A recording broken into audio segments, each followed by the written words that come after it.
Hello everyone, this is Sirisha and I host the Women, Career and Life podcast. Just like you, I've traversed varied paths, stumbled a little, picked myself up and learned a great deal on my journey. Many of us face similar questions, but we don't always get to have a conversation with our friends or peers. In this podcast, you will hear real stories that you can connect with on the challenges of navigating career and life. You must be wondering who I am. In my everyday life, I'm a career woman, a mom, and an avid reader. I'm also a road tripper, amateur gardener, and even a fashionista on some days. Join me and my guests as we have an open and honest discussion on career change, trade-offs, and working across boundaries. You get the idea. It's a perspective you simply may not hear anywhere else. We are kicking off a new season called Let's Talk About Money. I have a brother and sister, Sravana and Sai Kancharla, joining us today, the second of our two-part episode. It's very exciting because I've seen them both when they came first time to the US and seen them grow into young adults in different phases of their life. You both stay together. Are your financial outlooks very similar? And what do you learn from each other? From a very basic level, we have similar philosophies is to try and save as much and keep the expenses to a minimum. We don't really share finances. Although we live together, we keep them separate. When you're thinking of long term, you've done your first big investment. Are you looking at 401ks? How do you start thinking of retirement? For me, I have 401ks. I have stock that my company provided. Those are long-term retirement, and I don't get to choose how they invest. We have an investment company looking after those. When I think about long-term, that's more of a safety net. It's not something I rely on or look at regularly.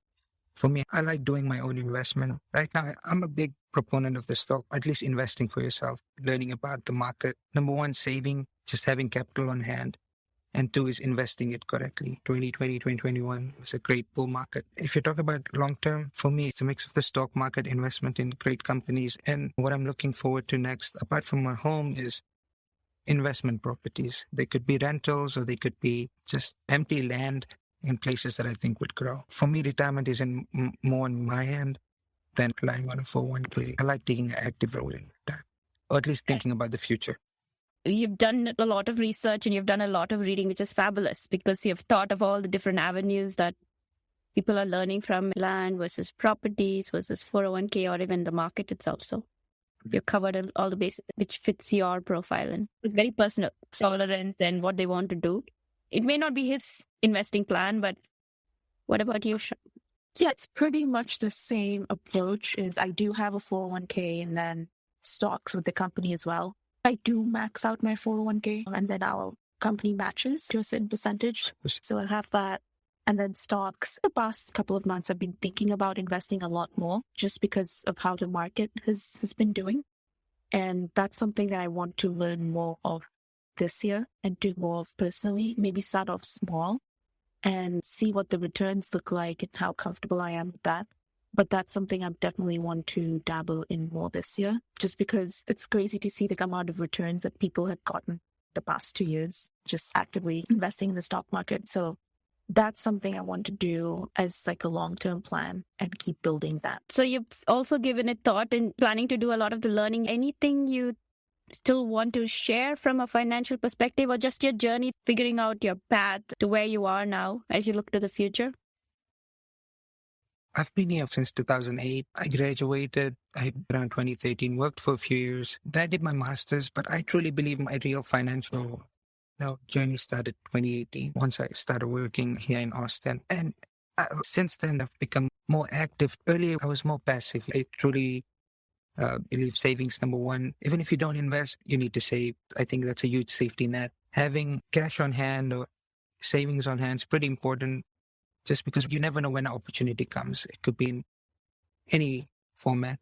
So I think that's been my way of thinking about future investments. But for everyone, it's very different. It's very personal what risk they choose. But for me, I'm in my early 30s. I'm less risk averse. I'm okay with a little risk. That might change maybe 10 years down the line. It's a personal journey. As I learn more, it changes over time. So it's really good advice. By no means are we giving financial advice here. I just want to be clear to whoever's listening. Not financial planners, not advisors. We are just talking about money just to feel comfortable with having that conversation with family, with friends, because how else are you going to learn? We don't necessarily learn at school. Sometimes some of us have conversations at home growing up with our parents, but not always. It is just a place to go and learn and find someone to have that conversation. Could be a professional, could be your friend, could be your brother, could be your sister. Who do you have that? It's really about getting comfortable. That's why I'm saying, let's talk about money for no other reason than we don't talk about it. It becomes a taboo subject very often. The one thing I missed is negotiations. If I had someone, a cousin or someone coming here, I'd probably have a talk about negotiations, because when I got my first job, they asked me what my salary expectations were. I was dumbfolded. I hadn't done any market research. I didn't know what to say. I know I lowballed myself at that point, but negotiations are important. That's one thing I did learn. Pretty late, I would look at what the market's paying. I think negotiations important. When you get that call from HR, I think you need to be ready on what you're trying to ask for. Thank you so much for saying that. I am just blown away by your honesty about talking about it, because negotiation is very hard to do. Yeah. Even when you prepare for it and do your market research and advocating for yourself. For me, that is the hardest part. I think of is finding your voice, no matter whether you're having a career conversation or even asking for negotiation. And when I've had those, they have been quite uncomfortable conversations at work. Right. And how do you approach it? How do you prepare for it? So I think it's a thought, because that is stuff you leave on the table. Yeah, it adds up over the years. Like compound interest, right? Compound interest works in so many ways. It's how much you save and how much you invest. It is how much your salary growth is. It's all of those things. And when they talk about wage gap, we all might be paid equal to men. It's hard to tell. But just surveys show that, 82 cents to $1 versus male wage gap. And I was just watching someone talk about it today and how much that compounds. And so no differently, negotiation is part of that equation. Even for yourself, if you're negotiating or not, you can potentially leave that. And to your point, you want to be paid to what the market is getting paid. Yeah, I think it's important, especially if you plan to stay at a company for a longer period of time. What you get paid your first year is important. Unless you change roles, it's a standard, 3%, 5%. I don't know what different companies do it. But if you plan to stay for a while, I think your first year really have to negotiate. I actually have a story about that ties in both of the things that you guys mentioned. To your point, what you had mentioned, Shirisha, about people not talking about money in general, and then also about lowballing someone, is I had a colleague on my team who got laid off, and he'd been working there for 20 years. So he joined in as a new grad, so he didn't really have a say, and his salary just grew. And he was interviewing at this company, and HR asked him, what's like a base salary that you're looking for? And he had no clue. So he said, can I actually get back to you in a couple of days? And since he'd been in the industry for 20 years, and you don't really have that conversation with anyone at work, right, on your team, that's not really a conversation that you have. So he went and talked to people that were doing the same thing that he was. He's a hardware design engineer. And he went and talked around, and he realized that, A, he was being lowballed where he was working for 20 years. And then he found a base salary that he was comfortable with. And his friend said, you should give them a ballpark figure. Give them a figure that you think is an insane amount, where you think they're going to laugh at you, but then come back to you with a figure that's much lower. It's like, okay, cool. I've never done this before. So he went and gave HR a ridiculous figure. And they came back and they said, okay, they didn't negotiate. He got this ridiculous figure. And it kind of ties in is that people need to talk about these things just so everyone gets a share of the pie, and don't lowball yourself. Yeah. That's a great ending. I'm so happy that he got and what he deserved. And it must have been shocking for him, first of all, when he realized he was being called. He called me and he was shocked. And he said, I pulled this ridiculous move off and it worked. Exactly. And that is fantastic, because it's a learning process for so many people. So I have a friend, and she worked at a company, and she realized she was probably not being compensated. She moved companies, some really high percentage, she got a raise, which she was really happy with. But I don't think everyone negotiates when they get a high raise necessarily, which brings it to the other point. So what can happen in this case, she got a great pay. She accepted it. But what she also found out, like a few months later, someone else who got hired into a similar role was making a significant amount more than her. I don't think it bothered her so much because, the difference from hers, but I think it's still leaving money on the table to our conversation. It's not about whether you want it. It's do you want to leave it there and then wonder about it? So I think doing the market research is important, figuring out how to negotiate, talking to friends if that's possible, and making sure you're compensated. There was a LinkedIn post I saw the other day. It was from a HR recruiter who said someone interviewed, the job paid like maybe 120K. She said the person asked for 85, so I gave her 85. So it depends what you ask for. So it's something that all of us have to be cognizant and think about. None of us talk about salary and stuff at work, or not at home either so much. That's one component of it. But I think the other part of it is going back to our initial conversation. When you come here, you say, what do you do with your credit cards? What do you do with, should I buy a house? It's all personal decisions. But you still have to ask questions and gather all the information so that then you can make an informed decision what is right for you. But unless you have a conversation, how do you even make a decision? Because sometimes you don't have the opportunity to revise the decision, especially for some of the big ones.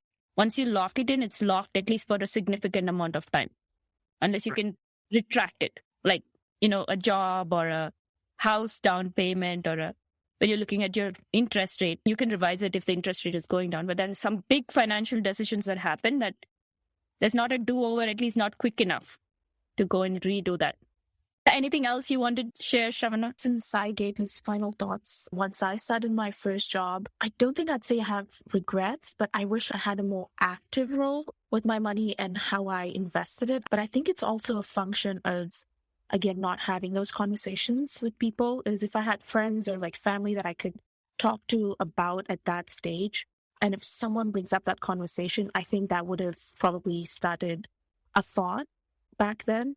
And then of having a more active role in investing my money rather than just relying on my 401k and things like that. Better late than never, but I think that's one thing I would probably say is to have a more active role in your finances and investing it, because it makes more sense to have it work for you than just sitting there at the banks. And here really don't give you any amount of interest that makes any sense. That is such an apt statement. Another example, we have IRA accounts, retirement. There are different investment vehicles.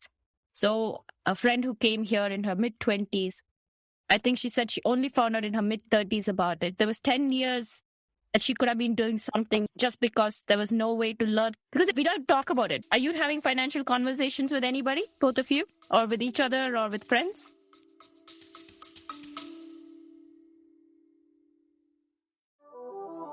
Don't forget to subscribe to my Substack newsletter. The links are in the show notes. If you're looking to partner with me for keynote speaking on women leadership, financial independence, or graduate school and beyond, check out my website and reach out to me. Stay tuned in and listen to the rest of the podcast. Thanks for listening. We deal with close friends, people we grew up with from Fiji. We're pretty open. And since we grew up as kids, we're much more open than we'd be with somebody we've met recently. But we talk about salaries, investments, goals in some cases, where we want to be. We're pretty open. And you're not talking about someone who learned about the IRA at 30. I was no different. I found out from a friend of ours too about the IRA when she was opening hers. She told us about it. So yeah, we do have these conversations. And there's another one. I think it's called a HSA. I didn't even know that existed. That's when she opened one. And they're more, I think we've started having them more the last 2 years, I want to say. Exactly. Since 2020. But yeah, I constantly learn. Like IRA, HSA, there must be other accounts that I don't know about. And that's really good. And what triggered it to be in 2020? The bull market, everyone's talking about stocks. Everyone's trading from home. And whatever the reason is, people are more vested in the stock market. Mm-hmm. And once you have that opening conversation about, have you seen this company? That's probably where it starts, but you get more open about through group chats and things like, at least for us, that's how it started. I don't know for other folks. The stock market of 2020, where everyone working from home had the chance to sit in front of a laptop and do things on the side, invest on the side. We've already been talking about investing with our friends and things like that, but I think that kind of snowballed it even further, where we were talking about very specifics. Did you buy this company? Yeah, I did. I bought it at this price, or we sold it at this price. Or in a way, look out for each other and say, hey, have you heard of this? Or have you heard of that? Or if you're not doing this, or if you're not doing that, you should look into it. But you have to have that conversation, because one person doesn't know everything, and you need a group of people to be able to like pull in things that you don't really have a radar for. I'm very happy to hear that. I do it with some friends, but I don't know if we all do it. I'm just glad you guys are doing it and getting actually an early head start. You may think, oh, it's been a few years, but actually it's really good that you're already having that conversation. You're way ahead in figuring out what you want to do. So this is the final question I ask everybody I interview.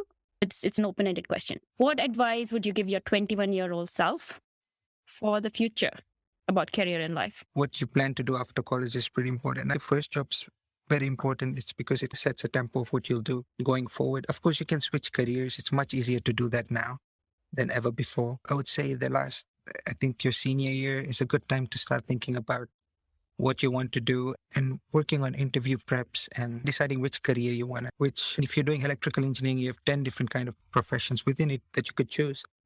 You're trying to be certain about what exactly you want to do in that field rather than taking a job that was given to you. For me, it's being in your last year of college, it's about what exactly you want to do the next 40. If you're wrong, you can always switch. But I think it's a good time to start getting serious. Maybe from a career perspective is going back to college does matter how well you do in college. At least I think at like a grad school level is people do pay attention to your resume and your GPA. Our group at work is hiring and I just got pulled into interviewing certain people. And it's surprising the amount of emphasis we do look at their college GPA and how well they did, even if they do have work experience. So taking college seriously. And I think another thing that personally resonates with me is probably just networking and talking to people. That's how I got my first internship, was through a career fair.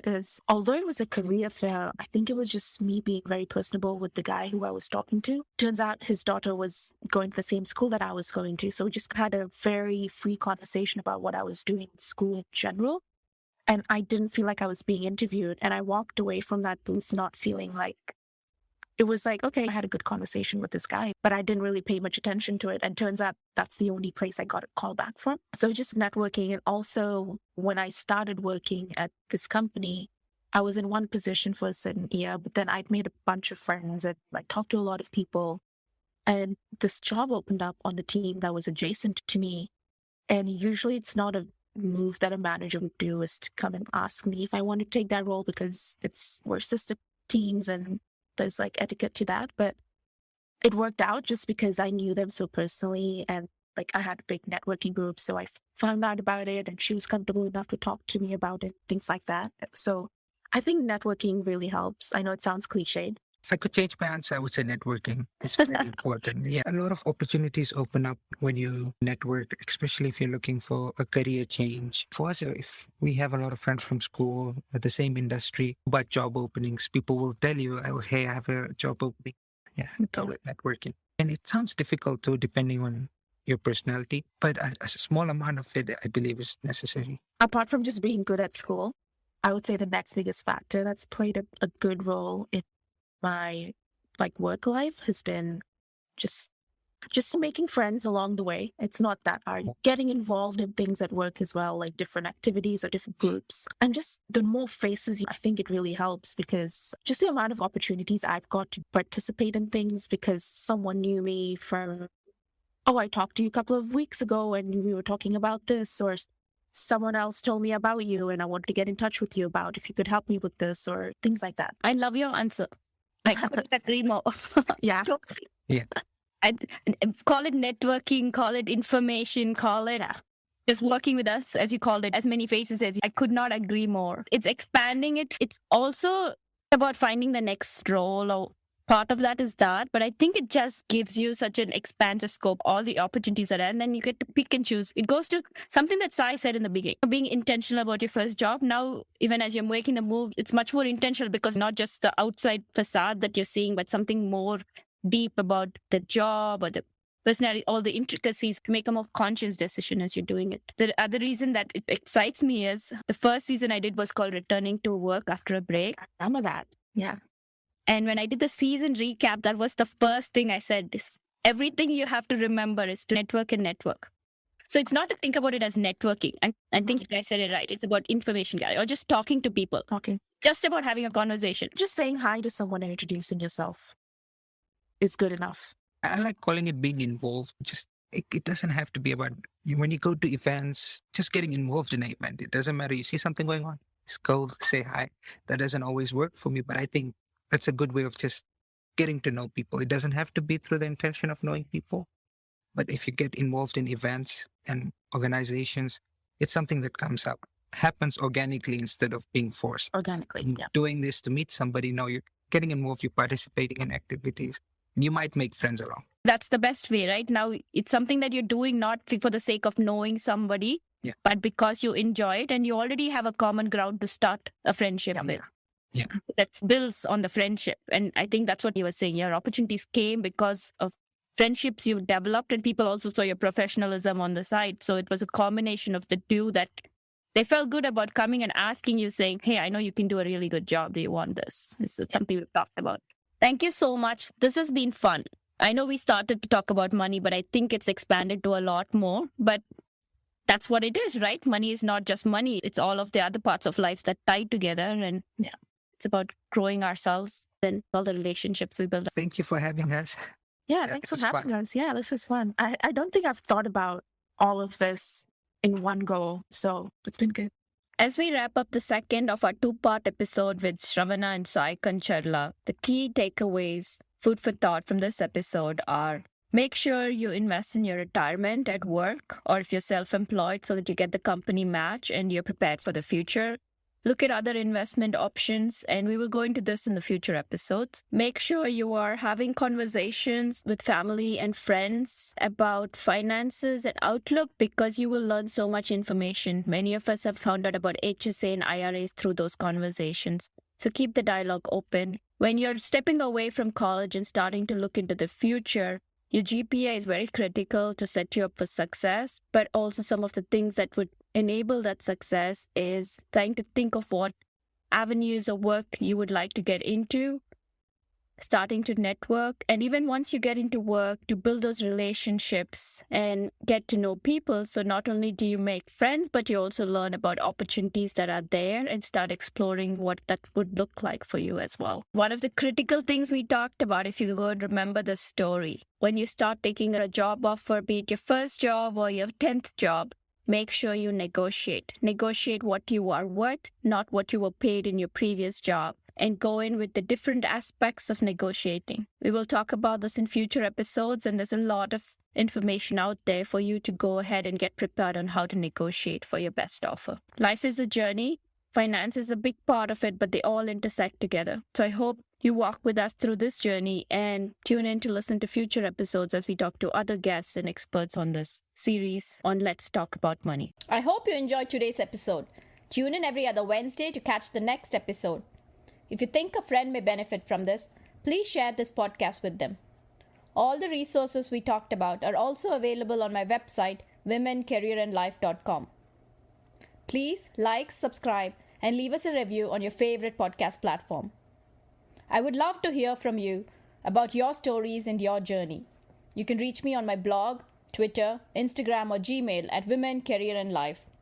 Until next time, this is Sirisha signing off. Remember, there are infinite possibilities to drive change in career and life.